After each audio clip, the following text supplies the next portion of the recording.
What's up, bitches? Brandon Lynette here, your host of the Listen Bitch podcast. So, I tried to be very mindful today to make sure we are recording, that everything's going to upload. I think here in the Lemons house, we are super over the internet issues. Okay. I mean, it's 2024. We should have, cable. Um, what are those? The underground cables. Uh, why can't I think of it? Fiber optic. Fiber optic shit. We should have that right now. We should have access to that and we don't.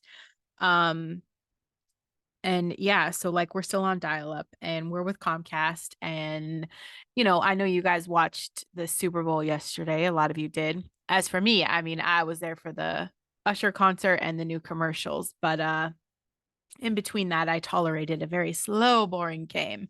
Uh and I see this ad for, you know, promising internet again from, I think it was T-Mobile or something, but I'm thinking I go through my phone and they all offer the same shit and it's all just as frustrating. So tomorrow's trip is going to be an exchange of a router that was supposed to be shipped, but there was a miscommunication with the warehouse because they just shipped me one last week. And it's a default. It is not working at the record speeds it should be working. So anyway, you guys know it's internet struggles here in my tiny ass little town. That's the life. We're getting a booster, so hopefully that's going to help. Um, and I wonder if they make the Wi-Fi slow just to make some extra money because that's going to be like $120 I drop on a booster tomorrow after we already spend, $100 a month for the internet. That doesn't work. But there we are, you guys. I saw the commercial, I fell for it, and I look at my phone and they all promise the same shit.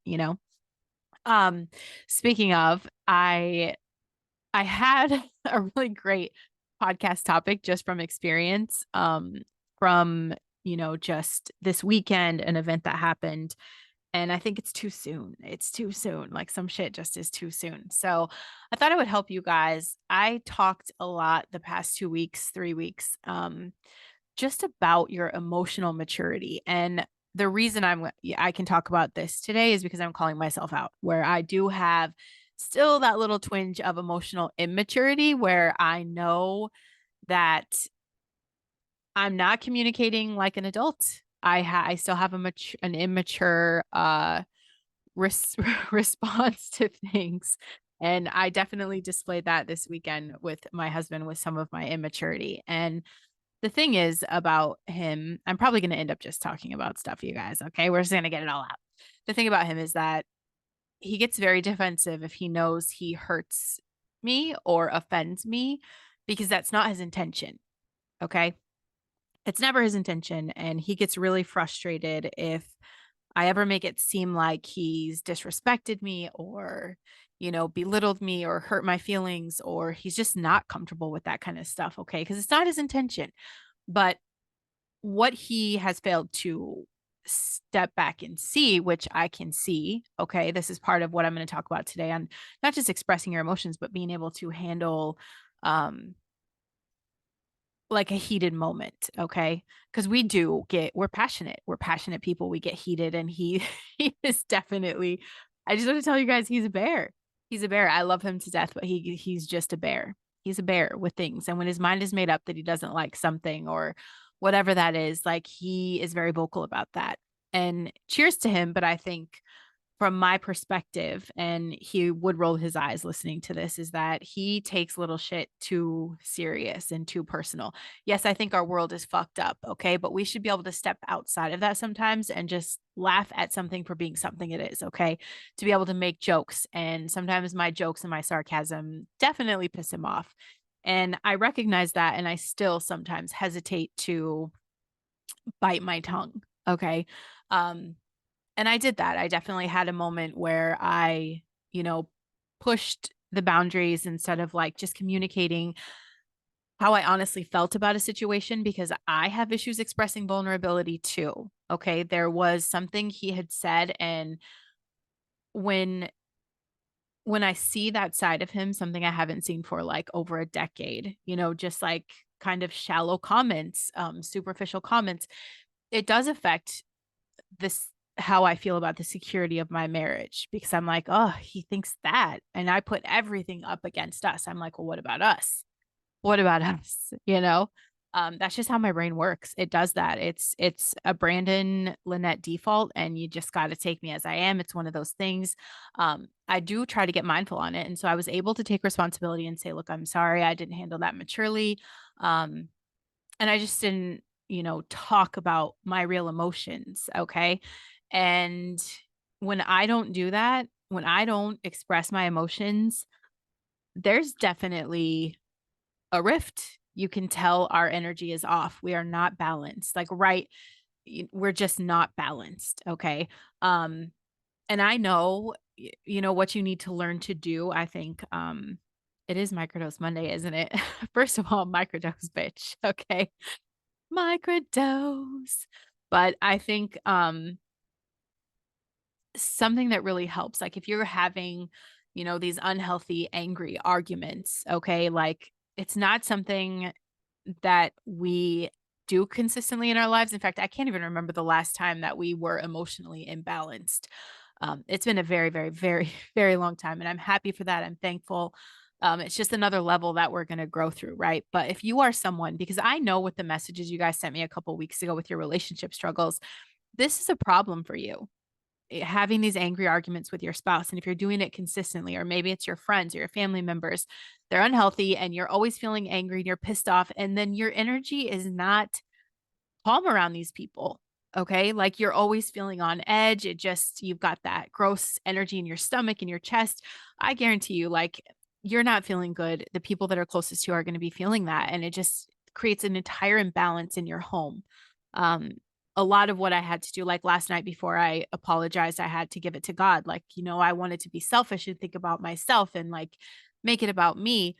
But I was doing that because I'm like asking myself why my husband can't think about me. Like, he's just thinking about himself, right? And thinking about like his perspective instead of stepping back and looking at the picture as a whole. So basically, I had to give that to God because I was doing the same thing that I wanted him to be doing for me. So I had to think about, my husband. We put those other people first.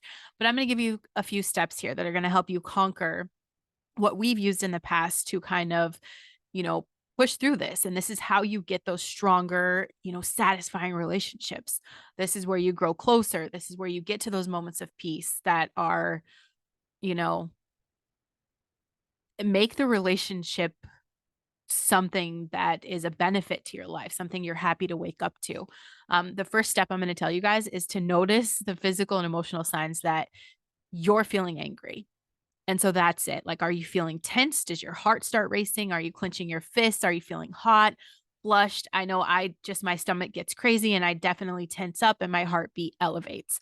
When you know the signs to look for, you catch yourself before you get too mad. Okay. This is looking at you, and you want to squash your own anger before it gets crazy. Okay. Before you say the things you can't take back, before you hurt someone else, before you try to put yourself in a position to be a victim, I want you, to take that deep breath and see the situation from the other person's perspective. And what do I know to be true about my husband, you guys? Okay. He's incredibly faithful and loving, and, you know, uh, he's amazing. He's my best friend. So I have to focus on the positive aspects of everything I love about him. And the truth is, like, I know when we're not mad and I come to him with my feelings, that I get the space to talk about that. Even if he doesn't like it, he'll give me my validation. And that's all we want, right? We want to know, like, look, I'm sorry I hurt you. And this has been really hard for him because, like I said, he gets very uncomfortable with that. But you focus on the positive aspect of whoever's in front of you. Okay. And you visualize this before you react. Think about the perspective they could possibly come from, because we should never be with someone that wants to hurt us on purpose, you guys. And if that's your go to, if you're thinking this person behind, in front of you is, wanting to make you feel bad, you're in the wrong spot. So I can hold on to, I can simmer my anger down, my frustration, my insecurities, by focusing on the positive things about him and what the truth is. What the truth is. You got to step away from the situation for a minute. And it did take me time to, come back to apologize. Um, And once you recognize the signs that you're getting mad, you take the step back and you evaluate, okay? So what is causing your anger? What is the real root of that? Well, it was my emotions. I wanted to talk about my emotions. What is his anger?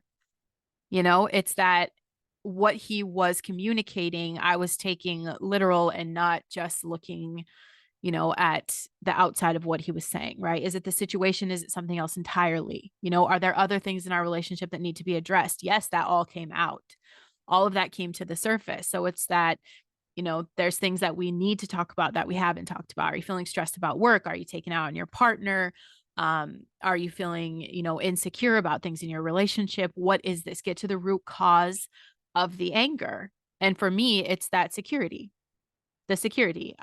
Something has been rocked in our relationship and I haven't communicated it where just like the security isn't there for me right now. If you're not sure what's causing your anger, I recommend keeping a journal. For me, I didn't have to write this down last night because I'm laying in bed and I've learned to just kind of draw my words out into the air to write this out to figure out where I can track my thoughts and emotions. Okay. This is what I knew was leading up to that argument. And then you acknowledge the feelings of yourself, of your partner, of your friend, or your family member. I'm a prideful person. It doesn't feel good to say that, I'm here at a level of insecurity that I'm not comfortable with because I'm a prideful bitch. Okay. And I don't give a fuck. I try to act like I have this hard ass heart that no one could hurt me, that I'll be fine. It's whatever. Go ahead and leave, Benjamin. I'll be fine. I could say that stuff till I'm blue in the face, but it's not how I really feel. So you have to acknowledge your feelings, okay? Understand where pride is coming in. And it's difficult, especially if you're mad and defensive, but you have to be able to see things from another person's perspective. So if I can help you see things from the other person's perspective, I want you to use I statements when you're communicating, okay? So, instead of me going to my husband and saying, "You hurt me when you speak to me like that," he's going to feel attacked right away, okay? Instead, what is the truth? Because he didn't intentionally mean to hurt me, so I'm not going to attack him. I say, "I feel hurt when you say things like that." Okay? I feel hurt. It helps him to be able to see that it's my feelings. Okay, maybe he wasn't intentional, but whatever and however it went down, it hurt me. I want to be felt and understood. I want to be heard and understood. And the same thing for him when he communicates, it needs to be, I feel hurt. He has to say the same thing, right? You have to avoid making assumptions about what they're thinking or feeling. Ask directly, okay? Be open to the possibility that you might be wrong. I know we like to think we know what everyone's thinking and saying, I know we think we know, but it's important to remember that we all see things differently. We all see things, situations, people, feelings, all of that. It's all different. And we're out here navigating this with someone that we're going a life with. It's going to get heated sometimes. Okay. Acknowledge your feelings and those of the other person. That way you can understand each other's perspectives and find the common ground. Number one, you're not enemies. Okay. This person's in your life. You're not enemies. So find the common ground there. You're not trying to hurt and attack each other. We're not trying to, you know, that's it. We just want to be validated for our feelings. And then if we can grow through this and figure out a way, a workaround, okay, you've got to communicate effectively to find a resolution. And once you acknowledge those feelings, that's how you get to communicate. That's how you speak calmly. That's how you speak respectfully, even when you're disagreeing. And that is something that I think Benjamin and we've done really, really great with that. And it didn't start great. I want to make that very clear. Okay. It did not start out great. Um, it took work to get there. It takes making the choice, and putting in the work and the frustration and all of these things to understand that we can disagree and still love each other. Absolutely. I told you guys a few weeks ago, my kid was like, "You guys never fight." And I think it's because we have matured on that level of being able to disagree and still love each other, to be able to see, like, I know that why this is important to you. We're different people, so we can respect that things are important to us. Listen carefully to what they're saying. And I guarantee it's challenging, especially when you're angry, but it's essential to understand their perspective. And you have to be willing to compromise. You don't have to agree. Absolutely don't have to agree, but there needs to be a compromise. We have to meet in the middle. So even if it's like, man, it sucks that this hurts you, this is not what I'm going to do. And then whatever you could do to compromise. Okay. We don't resort to name calling or insults. That is something that, a boundary that has not been crossed here. Um, So there is no fuck you, bitch. There's no we do not resort to name calling. Okay. I guarantee that man, is not the person that's going to go talk behind my back and be like, she's a fucking bitch. I guarantee he would never do that ever. It's just not who he is. And the same thing, I wouldn't run to people and just be like, he's such a douche, but he's a dick, you guys. Okay. He is a dick in all the loving ways, in all the ways I could tell you. You know what I'm saying? We don't do the name calling. We don't do the insults because this is going to escalate an argument. Okay. It makes it impossible to resolve the issue. We're not bringing up shit from 10 years ago. Okay. We're not trying to, bring this person down and put ourselves in a position of being a victim or, vice versa. If you're struggling to control your anger, just come back. Okay. No matter how many times you have to walk away, just come back when you're feeling more level headed. And it's okay to agree to disagree. Not every argument needs sorting out for peace. Okay. I choose peace over being right sometimes, 100%. And if it is something that I really am passionate about, that I see that he's refusing to even attempt to look at my perspective, and he will do that. He's very prideful. He's very stubborn. Um, but what I do know, the truth about what I know about him is that he always comes back to that. He always comes back to that, and he ends up being able to peek into my perspective, and he gets it. It makes sense. So most of the time, even when I know that it's a terrible place to end, I feel good knowing that in a couple days he gets it. I don't know what the magic is, probably because I pray a lot. That's it. I give, God is at the helm of our relationship probably since day one, even though I didn't acknowledge the situation. I believe that he had his hand in this the entire time. Okay. And you guys, if you are really out of control, if this is stuff that you just really can't get a grasp on, go get help. We've been on a therapist couch before. Okay. I don't think anybody's above that. I think it helps to have a third party. Especially if you're struggling with anger. You can take steps to conquer unhealthy anger to restore your peace in the relationships. When you can recognize the signs, you can manage it in a more healthy way. But you need to be able to express your emotions. Okay. It's necessary. It's necessary. And if you don't, it ends up escalating and you blow up. So, this is necessary for a successful relationship. Okay. A lot of people find it difficult to understand other people. And when you're talking about a man and a woman, we are so different. We are just different. Okay. Everything in us, the way we think, the way we respond, the way we react, the way we see the world is different. Um, and so if you're looking at just our own emotional, maturity, our emotions are like a fucking 1,000-piece jigsaw puzzle. It's crazy. And a lot of people struggle with expressing their emotions. It's not the easiest thing to do. Some people could talk about their feelings. I thought I was a person that could talk about my feelings all day long, and I realized I talk about surface shit.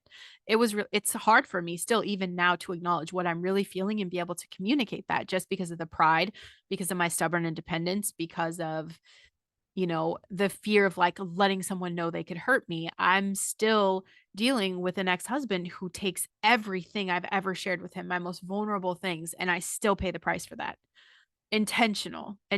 He's taken things for over a decade that he knew would crush me, and he uses that. So I do have issues with that. I have issues with, vulnerability and expressing my real emotions. But not only does expressing our emotions make us vulnerable, it makes us feel inferior. I feel less than. But the truth is, our emotions are significant. It's a significant part of who we are. These emotions are how we make decisions. With or without them, our lives would be no different from the robots we make. That's it. You'd be a computer. We follow a set of codes. What's the fucking point? We came here for the human experience. We came here to feel the love and the hurt and the anger and the frustration. Just feel, to feel. But the truth is, they can hurt us if we let them rule us. So, how do we balance the good and bad and express them instead of resisting them? You learn to identify it. The problem is, so many people and so many of you guys are fucking arguing about shit because you have refused to take the time to navigate your emotions as they're occurring. You're reactive, you're snappy, you're impulsive. You're just giving into them, and then you're becoming them, and then you're like, "Oh my God, my life is crazy. We just don't get along." I guarantee the whole dynamic of your relationship would change if just one of you could become emotionally mature. if you became aware of what your real feelings were and you were able to communicate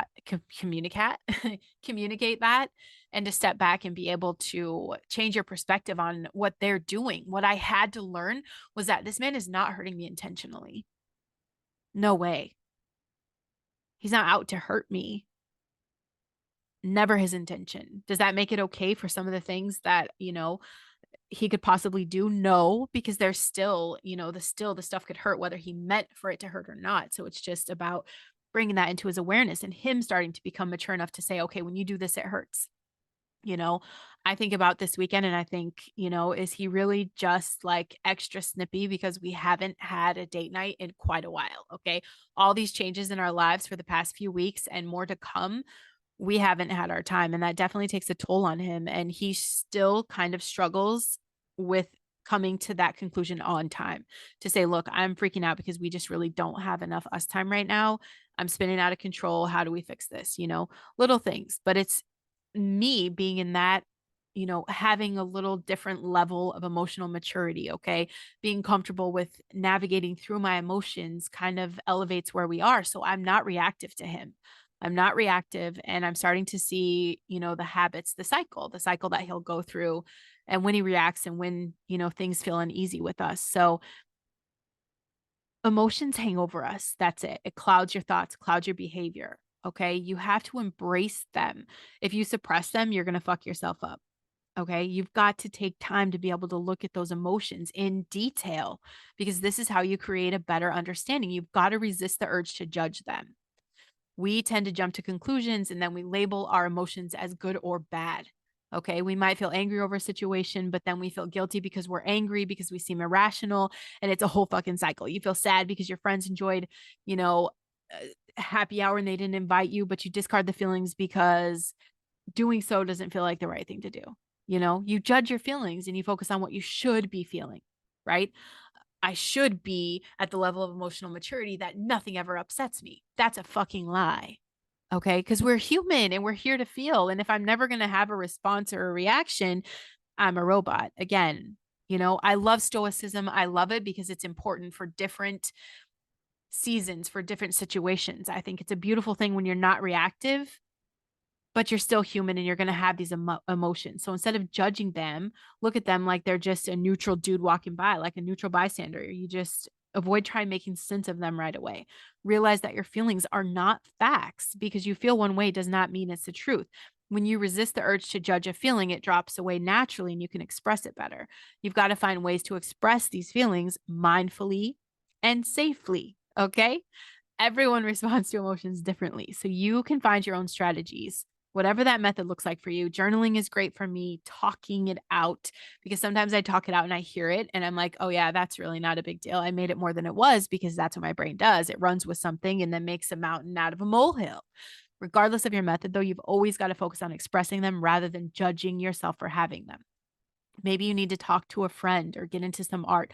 Find some way to express yourself so you can feel less frustrated, less angry, less upset. And you need to learn to practice the pause. Okay. When you feel emotions like you're feeling anxious, you're feeling angry, you're feeling frustrated, it takes over your mind. And then you start expressing them by saying something hateful, snarky, sarcastic. You say dumb shit like I do sometimes. Instead of letting I do. It's so, and then I look at myself, I'm like, God, that was such an immature comment. Or like, I know even if I didn't intend to hurt my husband with a comment, I hurt him with a comment. And that pisses him off. And I felt that. I felt like, come on, girl, bite your fucking tongue. Like I was poking the bear. That's literally what I was doing. Um, Instead of being emotionally mature and responsible about the feeling, I reacted. Okay. I got snippy. And instead of letting those emotions take over, use the techniques to control them. Okay. Pause, breathe. There was a lot of things I could have done. And I went ahead and I did. The minute I caught myself about to start World War III in the Lemon's house, I started breathing. I'm like, look, okay, what is the truth? What is the truth? What do you love about this man? Okay. What what do you know about him? He's not going to hurt. He literally is our protector. He's our protector. He's not out to hurt us. We're on the same team, okay? We are the same person and 9 times out of 10 we're on the same frequency. Today we're not. That's okay. We're going to breathe through it because what I know to be true is that when the timing is right, not when we're angry, not when the kids are screaming and talking and interrupting us, but when the time is right, we're going to be able to talk and communicate our way through this and get back on the same vibration. We do it every time. And that's what I knew to be true. So I was like, bitch, just breathe through this and you need to apologize. It wasn't okay. It wasn't okay how I reacted. The immature, sarcastic Brandon, who is a fucking mouth. Okay. People have always said, your mouth, your mouth, your mouth. I am. I own it. I'm quick-witted, and sometimes that's not a good thing. Okay. It's just not a good thing.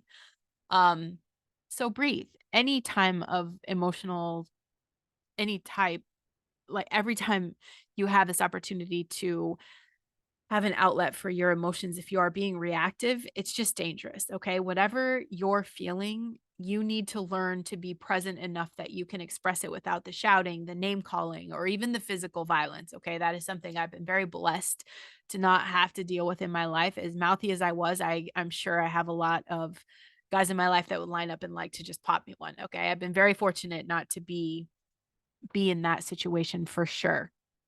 But doesn't mean that, not hurting someone enough to want to do that. Absolutely. Just taking that massive responsibility, you guys, you have to put yourself in check. So as much as you're thinking about how much someone makes you mad, I want you to consider, what are you doing to poke the bear? Okay. Like, are you being immature and petty on purpose because you're hurt and you can't communicate that? Somewhere, someone has to step up and be the bigger person. Somewhere the cycle has to stop. So be the bigger person that stops the cycle. That's what I had to do yesterday, knowing, where I was with the relationship with my personal emotions, so it's not, we're just at different levels with our emotions for sure. And I'm navigating through this a lot faster. And I love that I can see the whole situation and just kind of, I'm able to walk away now. We earned that, you guys. That is a tough thing when you're seriously so pissed off and you want to say all the things and just kind of blow up because you haven't dealt with your emotions. There's so much power in just walking away and coming back to the situation with a clear head. That's it. I love that I have God in my life to be able to set me free from feeling that crazy. Um, but you guys, I promise, like, peace in a relationship is what you want. I know we get addicted to the crazy and the chaos, all the big fights because the makeup game is strong, right? Like, there's always some fun things that happen after you get in a big fight and your spouse is trying to kiss your ass. You're getting flowers, you're getting, great sex, you're getting all the things for makeup. But I promise a life of peace can be just as fulfilling. Okay. So let's tone it down a little. Let's take responsibility for our emotions and see where we're literally poking the bear. We, it's a thing. It's a thing we do. It's like we watch our kids grow up and we see them and they push the limits. Like, they see how far they can go. And I think some of us use our talents as a manipulative narcissist to sometimes poke the bear. Okay. Instead of poking the bear, why don't you figure out why the fuck you're fucked? Okay. Why are your emotions out of control? Why are you trying to get, you know, why are you pushing things? It's because you have some kind of emotion that you're not expressing. You've got to express your emotions. Okay. You've got to be able to sit with yourself and call yourself out on them. And I'm not going to stop talking about this because I think it's so important. I think so many things in this world would change if we all just became a little more emotionally mature, because we could see the awareness of the things around us. We can see, you know, the hearts of people. That's what we want. Spread a little kindness. Okay. Uh, Microdose Monday. We didn't really talk about that. We'll hit it up next week. Okay. Wi-Fi issues, all these things, all these changes. You guys, these are my last bartending days. I've got 2 shifts left and I'm kind of freaking out. Okay. I'm kind of freaking out. That's probably part of my uneasiness and part of, why I'm not on the same vibration as my husband right now is definitely all of that. It's huge fucking change. Like, it's a huge change. I went from being able to come and go as I please to I'm a stay-at-home mom now and I'm on lockdown. That is wild. What a gift. I know it's a blessing. I know it's meant to happen. Everything's good about it. But this last week, I am going to, just kind of, it's going to be a little bit emotional. I have some incredible regulars that I'm going to miss with my whole heart. And I say that because I'm in a different space when I'm not the kind of person that is going to be like, oh, I got to go out and see, all my regulars at UPS. Like, it's just not, it's not that. It's not that. I don't know how to explain it. I'm going to miss being behind the bar. I'm going to miss that challenge of, having people on a long ass wait and tickets coming out, just the challenge of getting shit done. There's a lot of things, but we'll process that. I'm allowing myself to feel the emotions, all of it. At the end of the day, everything works out the best way it possibly can for me. Everything always works out for me. So I know that this is for the best, and I love and appreciate and respect that. So we'll see how Brandon juggles her emotions this week. Okay. It might be a rocky ride. I might be crying, Thursday, Friday. It's fine. We're going to roll through it. Okay. You guys have survived this far with me. Um, and I appreciate you. I appreciate you. So after next week, I do have some really cool shit planned too. Okay. I do have an incredible morning app that I'm going to send you guys a link to this app. Okay. It's $10. It's $10. I want you to watch the video on this thing. Okay. I'm going to send it out in my email list. It'll come out Monday or Tuesday. I just want you to watch it and see the cool shit you can do. This app is really, really great. They call it Miracle Morning, but I just am like, I don't know about miracle, but it sure is shifting the dynamic for my life. So we're going to talk. That's a great place to start right now. Getting this app for you, shift your mornings, take your power back, start setting some goals. Okay. I want you guys to have something to look forward to. I want to help you take the next right step. Okay. Um, but yeah, that's it. All right, you guys. I love you. Have a great night. Have a great day. Whatever it is, I'm going to bed, bitch. Bye.